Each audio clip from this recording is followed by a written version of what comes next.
네, 안녕하십니까. 저는 UST 키스트 스쿨에서 손지현 박사님과 양성은 박사님의 지도를 받고 있는 박사과정 오성국입니다.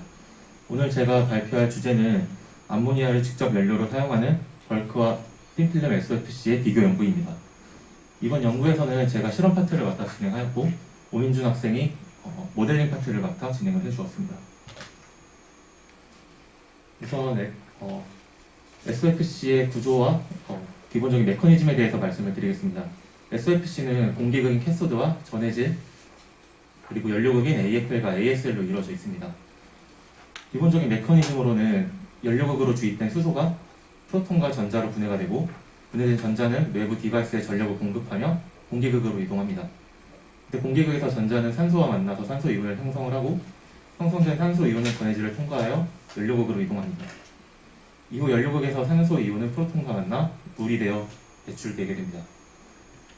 SOFC의 장점으로는 귀금속 촉매를 사용할 필요가 없고, 다양한 규모로 제작이 가능하며 또 다양한 연료를 사용할 수 있다는 장점이 있습니다. 그렇기 때문에 오늘의 주제인 암모니아를 직접적인 연료로 사용할 수 있습니다.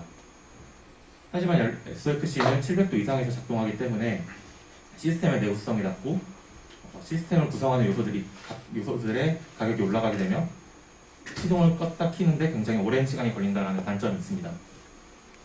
연료전지 시장은 점점 가파르게 상승을 하고 있는데, SOFC 같은 경우에는 2020년에 PEMFC에 이어서 두 번째로 큰 시장을 확보를 하였습니다. 이렇게 연료전지 시장이 확대됨에 따라서 수소의 수요 또한 증가를 하고 있습니다. 현재 수소는 압축가스나 이제 냉각 압축 혹은 액화되어 보관되거나 운송이 되고 있는데, 이러한 방법들은 효율성이 매우 낮다는 단점이 있습니다. 이러한 단점을 보완하기 위해서 다양한 형태로 수소가 저장하는 방법을 연구가 되고 있는데, 그 중에 하나가 바로 암모니아입니다. 수소와 암모니아를 비교했을 때 암모니아는 수소에 비해서 훨씬 더 낮은 압력 그리고 높은 온도에서 액화가 가능하게 되고, 이렇게 액화되었을 때 수소보다 훨씬 더 높은 수소 밀도를 가지게 됩니다. 하지만 암모니아 형태로 수소를 보관할 경우 다시 수소를 생산하기 위해서 400도씨 이상에서 촉매 반응이 필요하다는 단점이 있습니다. 또한 수소 형태와 그리고 암모니아 형태의 파이프라인으로 운송을 시킬 경우 수소는 약 72.5% 그리고 암모니아는 84.9%의 효율을 갖습니다. 또한 같은 양의 수소를 액화시켜서 보관할 경우 수소 형태로 보관할 경우에는 54%, 암모니아 형태로 보관할 경우에는 84.5%의 효율을 갖습니다. 이렇게 암모니아 형태로 수소를 저장하거나 운송할 경우에는 훨씬 더 효율이 높지만, 앞서 말씀드린 바와 같이 암모니아에서 수소를 추출하기 위해서는 다음과 같이 분해기나 여과기와 같은 부대 시설이 필요하게 되고, 이 과정에서 추가적인 손실이 발생하게 됩니다. 하지만 암모니아를 SOFC에 직접 적용할 경우에는 이러한 부대 시설이나 손실 없이도 암모니아를 연료로 직접적으로 이용할 수 있다는 장점이 있습니다. SOFC의 연료극은 AFL과 ASL로 이루어져 있는데, 아래 이미지에서는 AFL의 SEM 이미지와 그리고 EDS 매핑을 볼 수 있습니다. 보시는 것처럼 AFL은 니클과 YSG의 혼합체로 구성이 되어 있고, ASL도 마찬가지로 니클과 YSG의 혼합체로 구성되어 있습니다. 이때 니클은 SOFC가 작동되는 700도 이상에서는 암모니아를 거의 100% 가깝게 분해할 수 있는 촉매로 알려져 있기 때문에 연료극으로 주입된 암모니아가 1차적으로 질소와 수소로 분해가 되고, 이렇게 분해된 수소가 연료전지의 연료로서 사용이 될 수 있습니다. 때문에 운송과 보관이 용이한 암모니아와 이 암모니아를 직접 연료로 사용할 수 있는 SOFC는 수소 기반 에너지 사회에서 굉장히 이상적인 조합일 것으로 예상이 되고 있습니다. 또한 다양한 신재생 에너지를 이용해서 암모니아를 합성할 경우에는 탄소 중립 형태의 에너지 그리고 연료 전환 사이클을 확보할 수 있다는 가능성 또한 가지고 있습니다. 왼쪽 이미지는 기존에 보고됐던 연구들의 최대 출력 밀도를 온도별로 정리한 이미지입니다. 이 연구 결과들 중 750도 이상의 환경에서 구동되는 연료전지의 경우, SOFC의 경우 수소와 암모니아를 사용했을 때 거의 동일한 성능을 낸다는 결과가 보고되었습니다. 하지만 작동 온도가 700도, 600도, 500도로 점차 낮아질수록 수소에 비해 암모니아의 출력 밀도가 빠르게 감소하는 것 또한 보고가 되었습니다.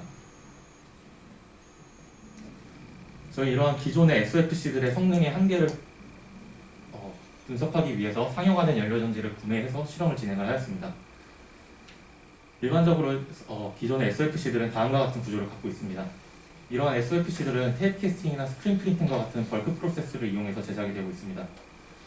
이 SOFC들의 타겟 작동 온도는 700도 이상으로서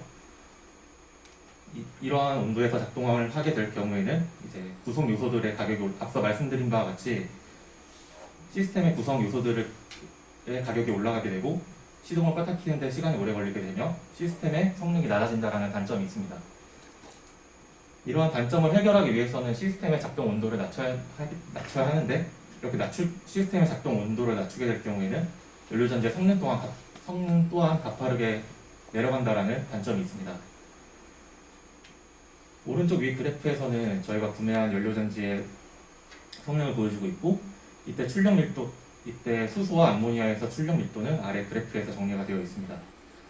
보시는 것처럼 수소에 비해서 암모니아의 최대 출력 밀도가 매우 좀 낮은 것을 알 수 있었고 특히 600도 이하에서는 실질적으로 SOFC를 구동할 만큼의 성능이 나오지 않는 것 또한 확인할 수 있었습니다. 저희 팀에서는 저온에서도 높은 성능을 낼 수 있는 방막형 연료전지에 대해 연구를 해왔습니다. 우선 저희 이러한 방막형 SOFC들은 보통 스퍼터링이나 PLD 혹은 ALD와 같은 증착 방법으로 제작이 되고 있고 이러한 제작 방법들은 물질을 사용하거나 아니면 다양한 구조를 만드는데 기존의 벌크 공정에 비해서 굉장히 유리하다는 측면도 가지고 있습니다. 저희는 기존의 벌크 SOFC와 비슷한 물질과 구조를 갖고 있는 베이직형 틴필름 SOFC와 물질과 구조를 최적화시킨 최적화 틴필름 SOFC를 각각 PLD를 이용해서 제작을 하였습니다. 이렇게 제작된 샘플들은 수소와 암모니아 연료를 사용한 테스트 스테이션에서 테스트가 진행이 되었습니다. 다음은 이제 제작된 방막 SOFC들의 성능을 나타내주고 있습니다. 왼쪽 위에서는 기본형 방막 SOFC의 성능을 보여주고 있는데 앞서 봤던 벌크 SOFC에 비해서 굉장히 높은 성능을 보여주고 있습니다. 이때 사용한 연료는 암모니아입니다. 또한 이 기본형보다 최적화된 틴필름 SOFC가 마찬가지로 암모니아 연료를 사용했을 때 더 높은 성능을 내는 것 또한 알 수 있었습니다. 이렇게 저희가 얻은 출력 밀도는 기존 연구와 비교해 봤을 때 세계 최고 수준의 성능을 내는 것 또한 알 수 있었습니다. 하지만 같은 샘플들을 수소 연료를 사용했을 때보다 암모니아 연료를 사용했을 때 굉장히 성능이 많이 떨어지는 걸 알 수 있었습니다. 저는 이렇게 열화되는 성능의 원인을 분석하기 위해서 일렉트로케미칼 임피던스를 방법을 통해 샘플을 분석하였습니다. 그래서 왼쪽 두 개 그래프에서는 0.75V 수소 분위기와 0.75V 암모니아 분위기에서의 나이키스트 플랫을 보여주고 있습니다.